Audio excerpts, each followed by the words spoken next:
Estrenamos formato en FISAC, con el que para nosotros es uno de los referentes, no solo en España, sino a nivel mundial, de las ciencias del ejercicio y de la salud pública a nivel global. El invitado de hoy, estamos haciendo esta entrevista una hora antes de que inicie las jornadas del ciclo de conciencia que organizamos junto al Ateneo Riojano. Miquel Izquierdo es para nosotros un referente, tanto en lo personal como en el plano más investigador. Es catedrático y profesor de la Universidad Pública de Navarra, ha publicado más de 500 artículos científicos en algunas de las mejores revistas de investigación del mundo, ha codirigido o dirigido más de 40 tesis doctorales y como creemos que es importante empezar por los orígenes para que la gente te conozca, Miquel, bienvenido. Gracias. Nos gustaría que nos contases un poco cómo empezó tu carrera, por qué ciencias del ejercicio, dónde te nace ese gusanillo.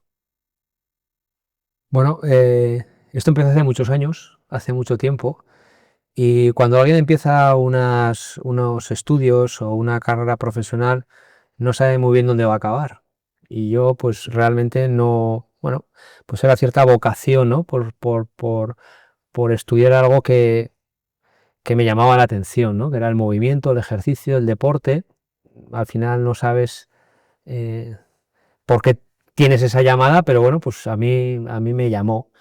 Y desde el primer día que fui allá sí que entendí, yo estudié Ciencias de la Actividad Física y el Deporte en la Universidad de León hace ya muchos años, sí que me enganchó el, el ambiente, eh, el compañerismo que había entre mis compañeros. Fíjate, hoy he venido aquí precisamente porque tengo un compañero que lo recuerdo y que pasamos muy buenos ratos estudiando, y posteriormente por el impacto que podíamos tener en las personas.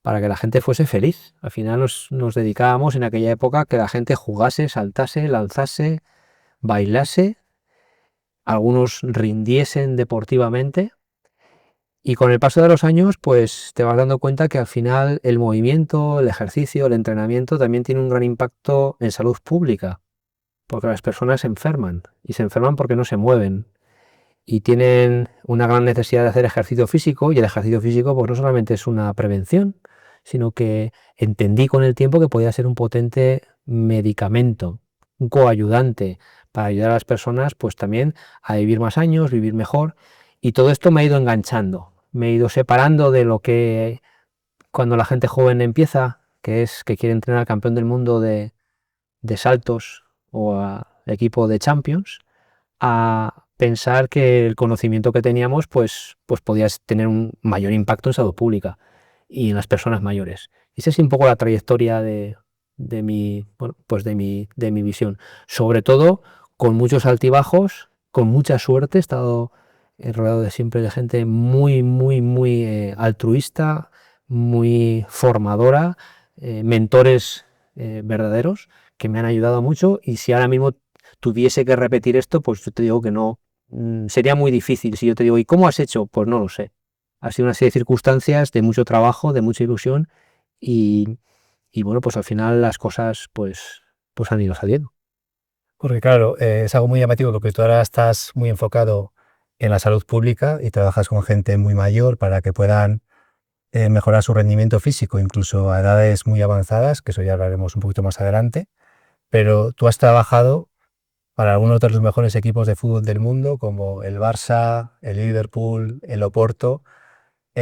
¿Cómo fue ese tiempo? ¿Qué aprendiste y qué viste en ese ámbito? Pues aprendí muchas cosas que no se pueden contar, otras que se pueden contar, que es la condición humana, el impacto que tiene el deporte en la sociedad, la visión que tienen las personas de los deportistas de alto nivel y la relación que existe entre los deportistas de alto nivel. Es decir, esto es como en el Parlamento, que yo estoy casi convencido que cuando se acaba la sesión no se están gritando unos a otros, pues en el fútbol pasan igual, son amigos y hay un gran compañerismo.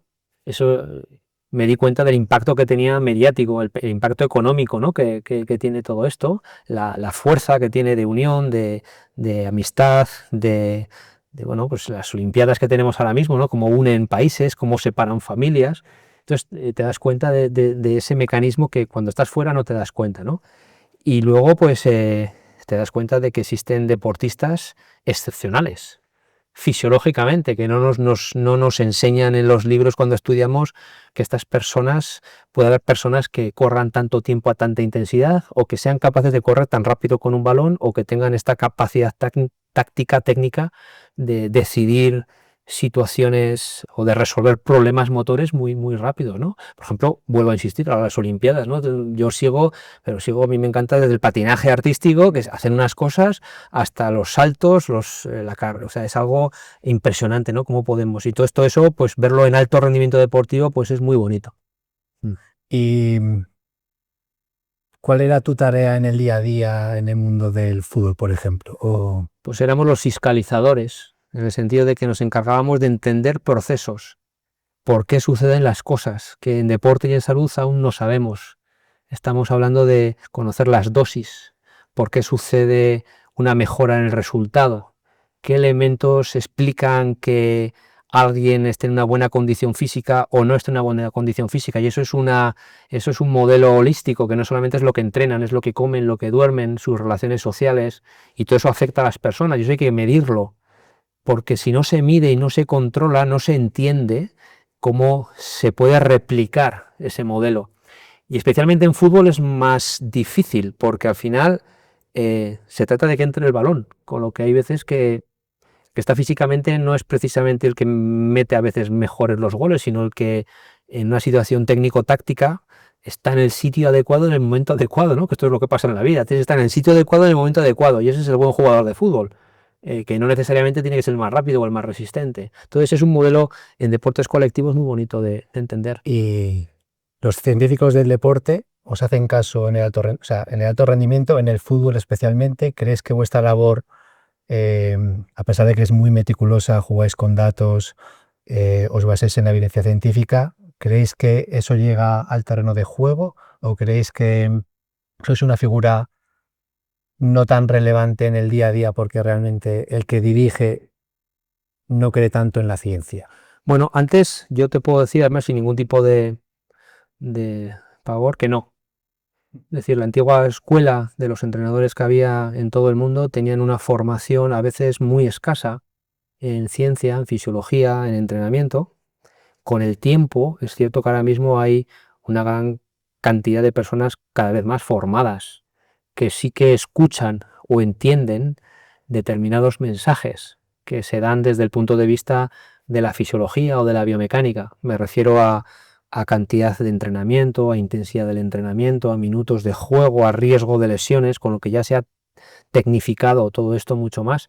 Pero hubo una época en la que bueno, pues con cojones y para adelante, es decir, y esto era así, y esto lo hemos visto todos viendo en el telediario cómo se entrenaba, ¿no? Y cómo se ejecutaba. Claro, esos modelos en el que ahora mismo tenemos deportistas de muy alto nivel y de muy alta calidad, son verdaderos deportistas, algunos pues verdaderos velocistas, como tenemos esos hay que cuidarlos muy bien, porque esos tienen un gran riesgo de romperse, y esos hay que manejarlos no solamente mecánicamente, fisiológicamente, sino emocionalmente muy bien, con lo que para manejar ese grupo necesitas personas muy formadas, que conozcan muy bien a las personas y que sepan muy bien lo que están haciendo. Es decir, ahora mismo estamos en una época en la que, bueno, pues negar o cerrar los ojos ante ciertas situaciones es un poco absurdo. Aunque es cierto que la gente no sabe que hay veces, como hablábamos el otro día con un ex profesional del mundo del fútbol, que en finales o en semifinales de Champions habrá por lo menos 4 jugadores que estén absolutamente rotos, con lesiones graves, pero estarán en el campo. Algunos no habrán dicho nada de que están rotos. Otros será tan evidente que están rotos, pero que los van a colocar, porque son figuras como en el ajedrez muy estratégicas que dan miedo. Es decir, imagínate al Messi de entonces tenerlo ahí en el área, aunque no se pudiese mover, pues eso hacía temblar a todo el equipo contrario, ¿no? Y pasando ya al tema que nos ocupa y que nos preocupa aquí en el ciclo Conciencia, que es cómo podemos envejecer de una forma más saludable, que creemos que esto igual puede tener un impacto más significativo a nivel global en la sociedad. Con tu conocimiento, ¿qué tipo de sea, ¿qué falta para que las personas de 50, 60, 70 años o qué necesitan en términos de estímulo para poder mejorar su salud de forma significativa? O sea, ¿qué necesitan hacer? Porque muchos, cuando cuando vas a la consulta de un médico y tienes un dolor de espalda o tienes cualquier tipo de dolencia o incluso el diabetes, que vosotros habéis publicado mucho, te recetan o te aconsejan algo muy vago como muevas un poco o anda tus 10.000 pasos. ¿Realmente esto es eficaz? Y si no es así, o si es así, que igual eso puede ser suficiente, ¿qué necesita? ¿Qué estímulo necesita una persona de ya pasado los 50 para mejorar su salud de una forma significativa? Bueno, aquí hay muchas cosas que hacen falta. Me estás preguntando por lo que necesita para mejorar su salud una persona y yo estoy pensando en qué necesita una persona para curarse de su enfermedad, que son dos cosas diferentes. Totalmente.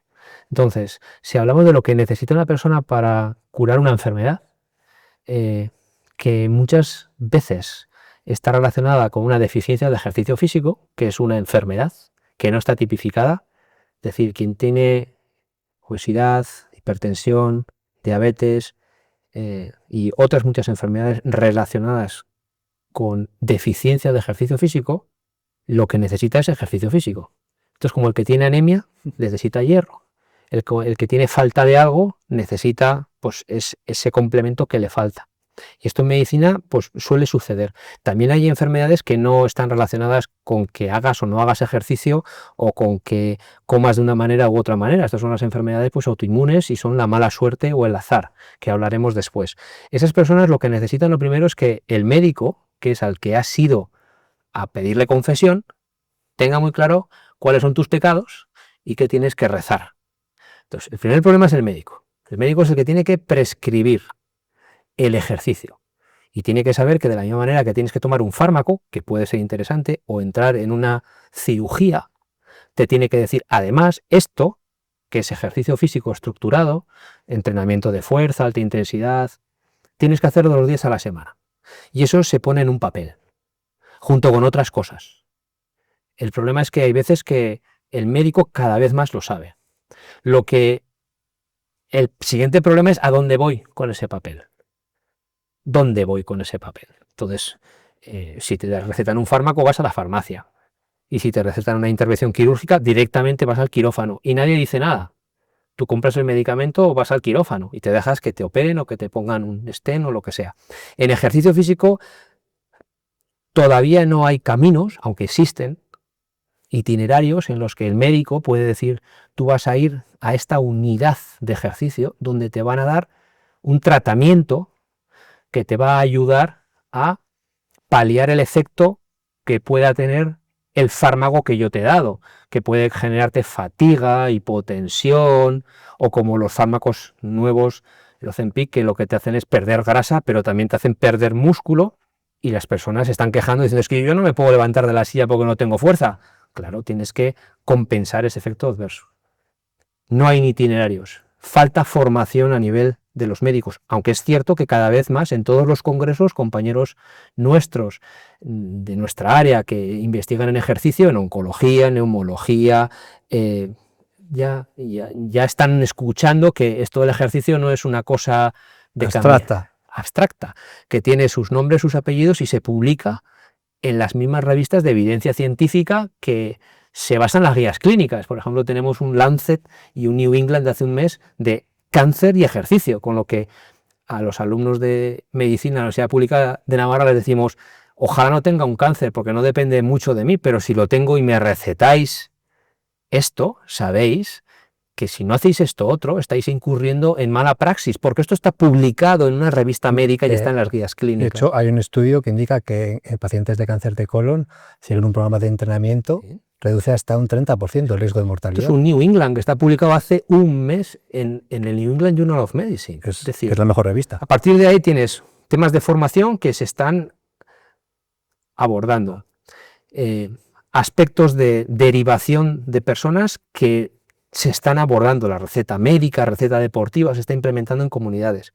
Faltan infraestructuras, con lo que una pregunta clásica que le hice el otro día a un compañero endocrino es, oye, tengo un compañero que se ha jubilado este año, y hace 27 años publicamos un trabajo de entrenamiento de fuerza en el Diabetes Care que decía que una persona que hace entrenamiento de fuerza diabética tipo 2, su diabetes se regula. Desde entonces, pues habrán gastado, no sé, 15 millones de euros en proyectos de investigación para mostrar lo mismo. Lo mismo.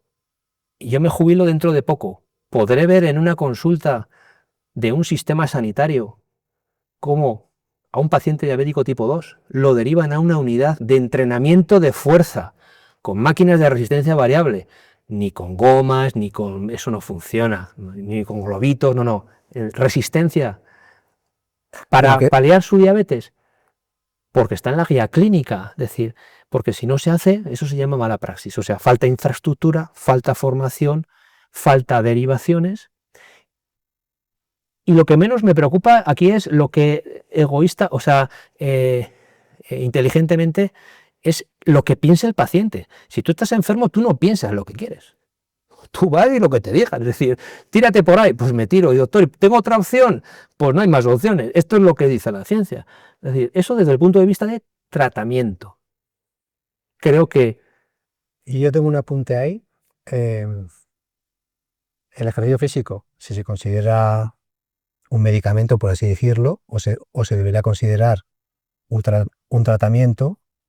Cuando tú vas con un fármaco que te receta un médico, tú vas a la farmacia, ese fármaco en muchas ocasiones te lo pagará. ¿Lo pagas o te lo pagan?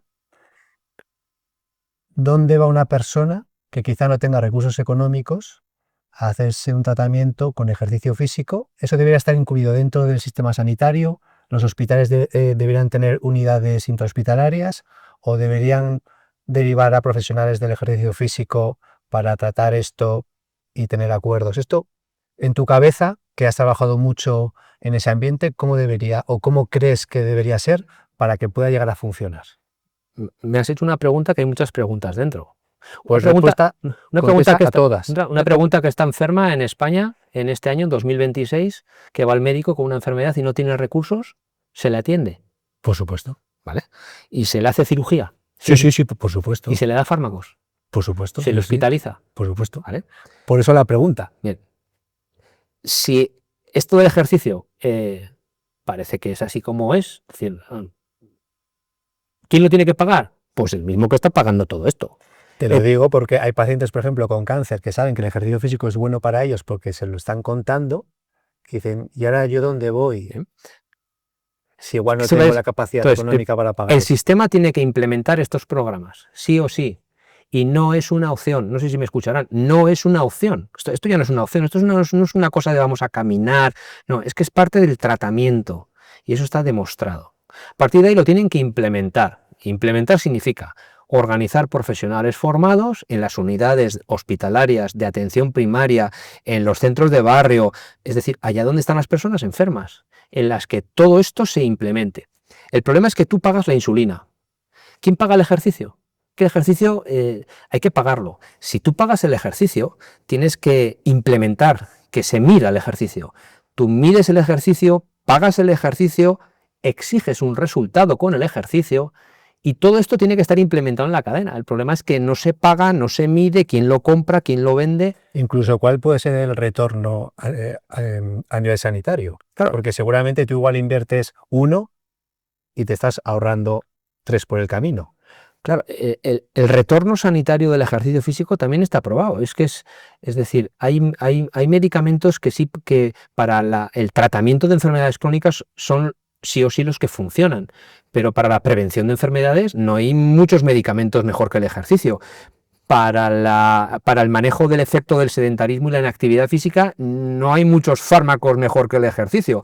Para la pérdida de masa muscular, fuerza, consumo máximo de oxígeno, fitness, no hay muchos medicamentos. O sea que los medicamentos tienen su sitio en el manejo y tratamiento un poquito mejores que el ejercicio, porque el ejercicio también está ahí, pero hay muchas facetas en las que no hay fármacos para todo esto. Entonces, claro, hay que implementarlo. Y implementarlo significa, pues distribuirlo, pagarlo, escalarlo, y todo esto no lo tenemos. Claro, la otra pregunta que tú me has hecho también está relacionada, ¿no? Claro, las personas dicen, ¿y por qué tengo que pagar yo esto? Pues es una buena pregunta. ¿Por qué tengo que pagar yo esto y me pagan lo otro? Pues sí, es cierto. Aunque actualmente, si quieres recibir un tratamiento más adecuado para muchas cosas, tienes que pagarlo. Porque no te lo están dando en el sistema, en la cartera de atención o de manejo de enfermedades. ¿Esto se implementará con el tiempo? Creo que sí, pero tardará. Es decir, yo tengo muy claro que si me sucediese una situación adversa en la que yo supiese, bien con mi familia o conmigo, que el ejercicio me iba a ayudar, pues tengo muy claro que lo tendría que pagar. Sí, sí. Unas caídas, una recuperación de un cáncer, porque en el sistema eso no me está cubriendo, pero tampoco pasa nada. Es decir, hombre, mis abuelos no estaban acostumbrados a pagar, pero nosotros sí que estamos pagando por nuestros hijos y nuestros padres han pagado por nosotros en esta generación, con lo que lógicamente ahora mismo pues hay que pagar. Pues bueno, pues empezamos pagando, igual tal vez con esa filosofía acaben viendo el beneficio y el retorno que puede tener estas situaciones, ¿no? Porque un trabajo que está siendo súper interesante, que no sé si nos puedes profundizar un poquito más, es el impacto del ejercicio físico en la población ya muy adulta en las residencias. ¿Qué impacto puede tener el ejercicio físico? Porque muchas veces vemos que una persona ya pensamos que una persona ya muy mayor no tiene capacidad de mejora o incluso capacidad de superar una dependencia. ¿El ejercicio físico puede ser eficaz para que una persona en una residencia que supuestamente es como el último tramo de tu vida, que estás un poco dejado ahí a la expensa de lo que pueda llegar a pasar? Sí, eso ya lo sabemos. Desde el año 89 hay un New England con mujeres ingresadas en residencias hospitalarias 100 años, en las que muestra que el entrenamiento de fuerza de alta intensidad, trabajo de María Fiatone, publicado en el New England, dice que ser frágil y tener una dependencia no es condición para no hacer ejercicio, ya está puesto. Pero no se hace. Sino todo lo contrario. Por eso es... ¿qué más evidencia necesitamos? Desde entonces hemos hecho millones de trabajos, no con personas de estas, sino con personas con demencia, con cáncer, con restricción de movilidad, personas ingresadas en unidades de agudos hospitalarias, cada vez más complejas, personas en las UCIs, y se ha visto lo mismo, que si les mueves, si les estimulas con cierta intensidad, responden. ¿Y responden qué significa? Que mejoran su capacidad funcional, no pierden, no se te deterioran tanto, no tienen tanto reingreso, tienen mejor expectativa. Esto en oncología también se conoce y en cardiología, con lo que si, como normalmente dicen las personas mayores, es que está muy débil y no le han dado la quimio. Claro, es que el oncólogo no le va a hacer una cirugía o no le va a dar una quimioterapia si no tiene una reserva funcional elevada. Y el cardiólogo no le va a tocar y le va a poner en un gran estrés. Es decir, habéis publicado hace poco el perfil del maratoniano de 81 años excepcional. Claro, los oncólogos te explican que cuando alguien entra en una mesa de cirugía, la respuesta fisiológica es como correr 2 maratones. 30, 40 milimoles de lactato, frecuencia cardíaca muy alta, pero está parado. Pero claro, es que el estrés fisiológico es brutal. Eso solamente lo aguantan los que están funcionalmente bien. Con lo que todo esto ya se conoce. Ya se conoce. La razón por la que no se termina de implementar grupos multidisciplinares en las que el experto en ejercicio físico ayude, complemente, pues no sé a quién habría que pedírselo, pero está llegando el momento, porque es que si no, esto no se estará haciendo bien del todo.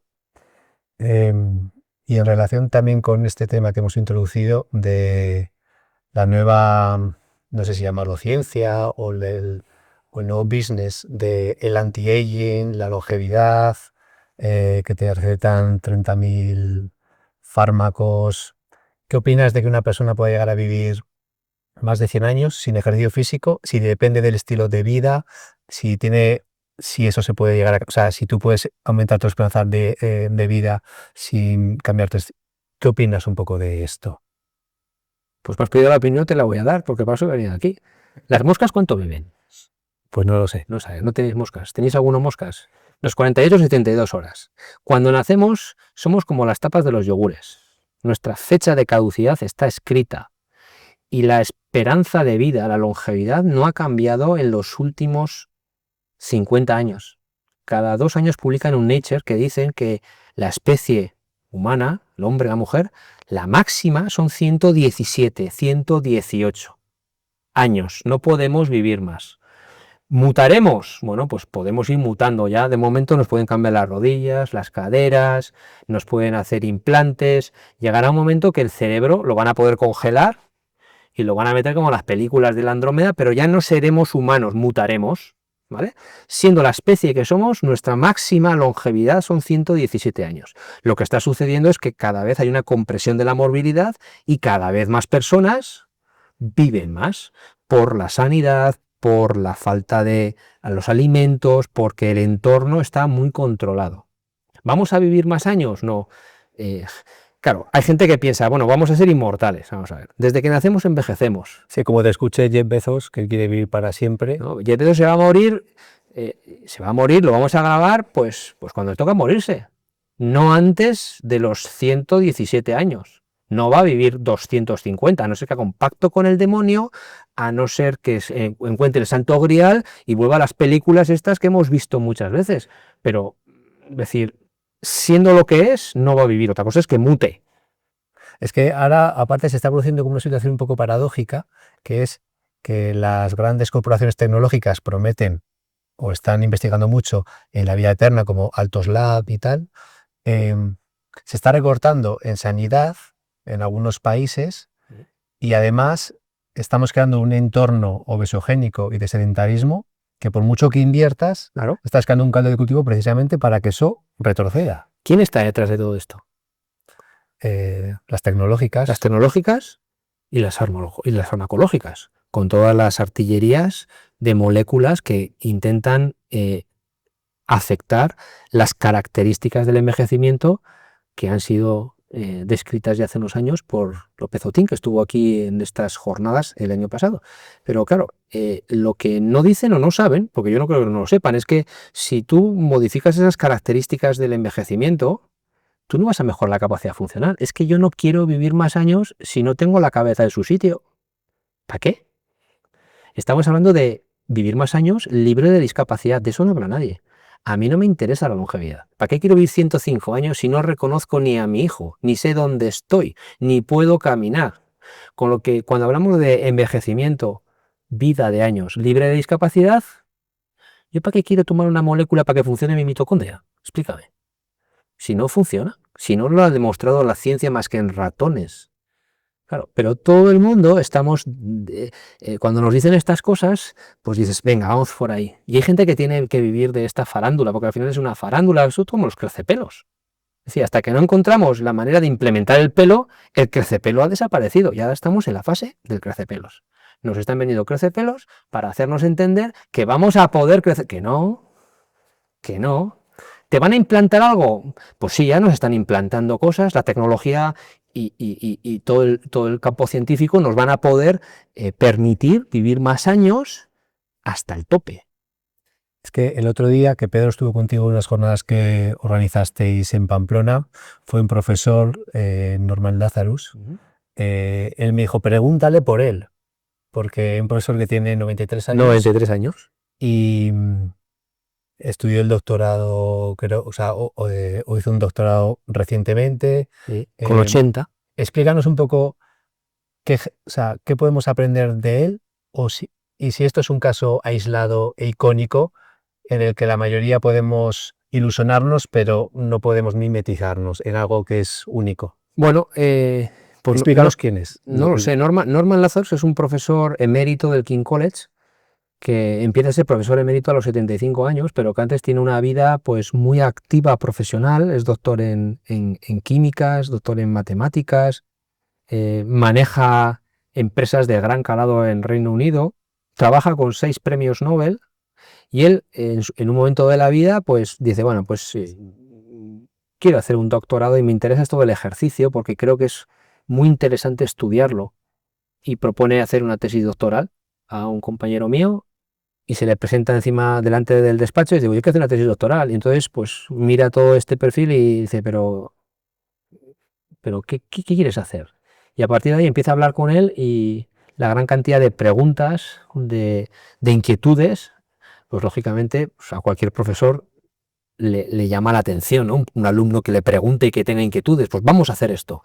Y bueno, pues 14, 15 años en los que bueno, pues, hay reportajes de la BBC con él en internet, deportista asiduo, defensor del ejercicio físico como protector, de una vida moderada, sin excesos, como te dice, que si hablas con él al final le dices, pero Norman, esto no lo decían los filósofos.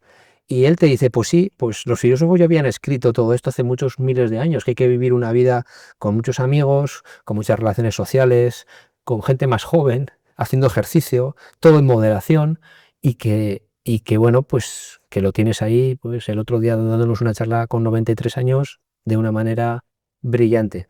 Se está estudiando esos modelos de envejecimiento exitoso, ¿no? Actualmente. Bueno, ¿habrá genética? Pues sí, habrá genética detrás. También habrá una actitud de vida. No sé. A mí me gustaría llegar como está él. Yo creo que tú vas por el camino, ¿eh? No sé. No sé. Ya veremos. Ya veremos.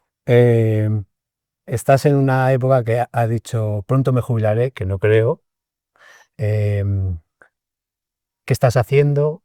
¿Qué te gustaría aprender? ¿Y qué te gustaría dejar como legado en todo este tiempo para dentro de 10, 20 años que digas mereció la pena? Pues el legado es una reflexión que hemos estado haciendo pues, con mi entorno en los últimos años, Porque muchos ya 3 lo vemos. años. El legado no es nada de lo que hemos publicado. Fíjate, es decir, hemos publicado más de 600 trabajos. Tendremos un impacto alto, ¿no? En todo el mundo. Estamos en organizaciones gubernamentales de asesores. Pero el legado, que yo creo que me reconocerán, es el Vivifrail, que es un material divulgativo que está en internet, que se ha traducido a 17 idiomas, incluido el chino, japonés, sueco, alemán, que son, bueno, pues son una serie de ejercicios estructurados para diferentes personas con una pequeña guía, con cosas muy sencillas para los profesionales. Y entonces dices, ¿y cómo has llegado a eso? Pues al final te das cuenta que una cosa es lo que hemos investigado, que está muy bien, investigamos mucho cada vez más, y otra cosa es la capacidad que tenemos para escalarlo, para implementarlo, que es el problema. El otro día le decía a un jefe, un gobernante, le decía, no des más dinero. Me decía, ¿cómo no vamos a dar más dinero? No es que estás dando dinero para hacer absolutamente lo mismo. Estamos escribiendo absolutamente lo mismo. Dejen de escribir lo mismo, que ya sabemos que esto es bueno, que si funciona una cosa o si funciona la otra, pero esto ¿cómo lo aplicamos? Para que cuando vayas con tu madre o contigo o con un amigo a un médico porque tiene una enfermedad, el médico o el sistema pueda implementar esto, escalarlo. ¿Cómo lo transferimos? Porque de eso no sabemos nada. Si miras a tu entorno, pues ya sabemos cuáles son las cifras demenciales de inactividad física y de sedentarismo en el mundo. Es decir, una cosa tan sencilla como que la gente se mueva. Fíjate, que no estamos diciendo que la gente aprenda álgebra o trigonometría. No, estamos hablando que la gente que se mueva. Y si no se mueve, sucede lo que está sucediendo. Y eso no lo sabemos hacer, porque no hemos sabido tocar la tecla, escalarlo, es decir, dar el dinero para eso. Entonces, ¿por qué nos recordarán? Por el Vivifrail. Así es un gran legado. Es un legado, el Vivifrail, pues eso. De la misma manera que antes me conocían como el chico de Marchante, que era uno que hablaba ahí en YouTube porque me habían visto en un programa, pues ahora este es el del Vivifrail. Ya, el Vivifrail que ha publicado 600 trabajos en revistas de impacto de ejercicio, ¿no? Y eso yo creo que es hacia donde tenemos que ir. ¿Qué vamos a hacer? Pues seguiremos haciendo proyectos de insuficiencia cardíaca. Tenemos uno muy chulo que lo hemos acabado ahora.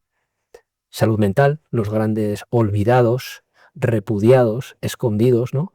Personas como tú y como yo que de repente pues se les va un poco la cabeza y debutan con enfermedad mental, esquizofrenia, brotes psicóticos, que otra vez el ejercicio es fundamental, ¿no? Es decir, hay muchas partes en las que el ejercicio físico puede ser un gran aliado, ¿no? Para la ansiedad, para la depresión. Es decir, ya publicamos hace tiempo una editorial que ponía, váyase usted al parque menos ansiolíticos y más parque, ¿no? Incluso los propios psiquiatras se dan cuenta de esto. Es decir, hasta que eso no lo entienda la sociedad, pues seguiremos ahí Yo lanzando perlas. que necesitamos hacer más política y no tanta, o sea, hay que hacer mucha investigación, pero como ya tenemos tanta certeza y tanta evidencia, no sé si para poder traspasar al ámbito clínico, sí, sí. creo que necesitamos un toque político para que esto pueda Pasa es que los que llegar. hacemos ciencia a veces no somos muy buenos políticos, porque Pero, no tenemos el talante, ¿no?, que hay que tener y que tienen, pues, los políticos, que hay que tener un talante, ¿no?, para aguantar. Lo que pasa es que hay veces que hay que hacerlo de otra manera, ¿no? Entonces, bueno, seguiremos ahí. y que te veamos Sí, me veréis. No sé cuánto tiempo, pero me veréis. mucho Claro que tiempo, sí, claro que que tú sí. tienes cuerda como, Sí, como sí. Norman Lazarus. Bueno, pues espero que hayas estado muy a gusto con nosotros. A mí me encanta siempre escucharte. Y ahora como llegan las jornadas y te vamos a escuchar dentro de un ratito, pues espero que la gente disfrute mucho contigo, que disfrutes de Logroño y que vuelvas pronto porque Fisac es tu casa. Seguro que sí. Muchas Así, gracias por muchas la gracias. entrevista y la oportunidad. Gracias.